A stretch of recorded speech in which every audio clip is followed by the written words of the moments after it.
They basically opposed decades of harsh and oppressive measures, including torture, imprisonment, and killings without due process. This is a fact. In 2016, Amnesty published a report titled Ethiopia, 25 Years of Human Rights Violation. The report outlined how the TPLF leadership consistently used the legislation to stifle dissent. The report also referenced a brutal crackdown following the election in 2005. This is a fact. After 27 years of brutal repressive rule, in 2019, the TPLF is forced out of power. This is a fact. In 2020, in a bid to seize back power, TPLF forces attacked the ENDF bases in Tigray. This is a fact. Let me give you a quote. Robert Godek, former Assistant Secretary of State for African Affairs, said, "It is clear that the TPLF did launch the initial attack." So there's no question. I know they want to change the story. They want to say somebody else was about to attack them. They were encircled. But this is a fact that they initiated the launch.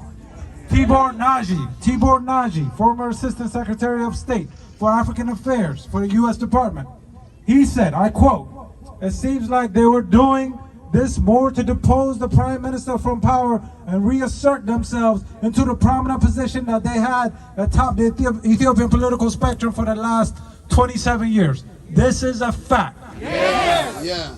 All right, so we know who started the war. We know what the TPLF were doing. So, and then here's another fact. The TPLF force committed gruesome massacre in Maikadra. Are there any people holding up Maikadra signs? Maikadra signs, there they are, right there. You see the white ones? These are 1,500, at least 1,500 people were massacred in Maikadra. Those white signs that you see are individual names, with their ages, their locations. That's the Maikadra massacre. We've never seen anything like it before. Then in June 28th, the Ethiopian government declared a unilateral ceasefire and withdrew from Tigray.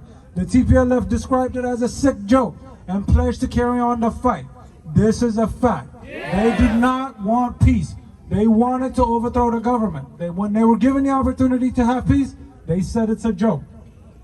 Immediately after they took Mekelle, hundreds of civilians were executed. This is a fact.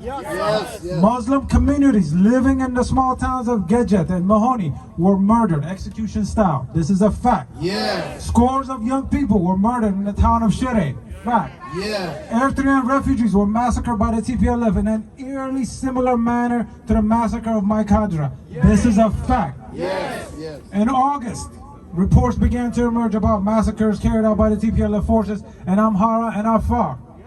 TPLF shelled a school and health center in Galikoma, Afar, killing 250 people, including over 100 children. This is a fact. In Agamsa, rebels systematically destroyed farming communities by using arson and shelling civilian areas. This is a fact. In Chena, more than 200 civilians were killed by TPLF forces. They also destroyed crops, looted what they could. They even killed the animals that people relied on for their livelihood. This is a fact.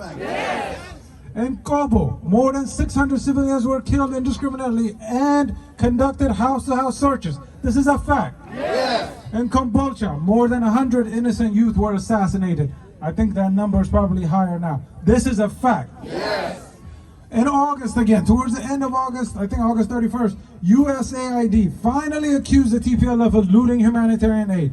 And then here's our quote from the mission director, Sean Jones. "I do believe that the TPLF have been very opportunistic." This is a fact. This is probably something that, what's her name? Samantha Power did not like. On November 3rd, the United Nations Joint Investigation released a report which dispels many of the misinformation against Ethiopia. Let me just give you some facts. No evidence of genocide by the government of Ethiopia. No evidence the government organized, orchestrated, or otherwise provided overt or tacit support for the commission of war crimes. Very, very important. No evidence of genocide. No war crimes. And then they said no evidence the government weaponized famine. This is a fact. These are facts that they want us to overlook for the benefit of their agenda. These are facts they don't want us to remember. These are facts they just want to gloss over.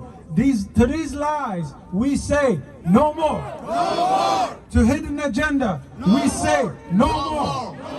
To helping insurrectionists, we say no more. To helping terrorists, we say No more. to damaging democracies, we say No more. to hypocrisy, we say No more. to hybrid warfare, we say No more. to neo-colonization, we say No more. Ethiopia is fighting an African war. Say it with me. Ethiopia is fighting. Africa's war. Ethiopia is fighting. Africa's war. Ethiopia is fighting. Africa's war. Ethiopia is fighting. Africa's war. We say no more. No more. No more. No more. No more. No more. No more. No more. No more. No more. Ladies and gentlemen, these are the facts. The U.S. is helping an insurrectionist, a terrorist group that does not belong in Ethiopia. The Ethiopian people have voted. Over 40 million people have voted. They have selected. We have elected, they have elected the current Prime Minister, Abiy Ahmed, who's on the wall. He's our leader.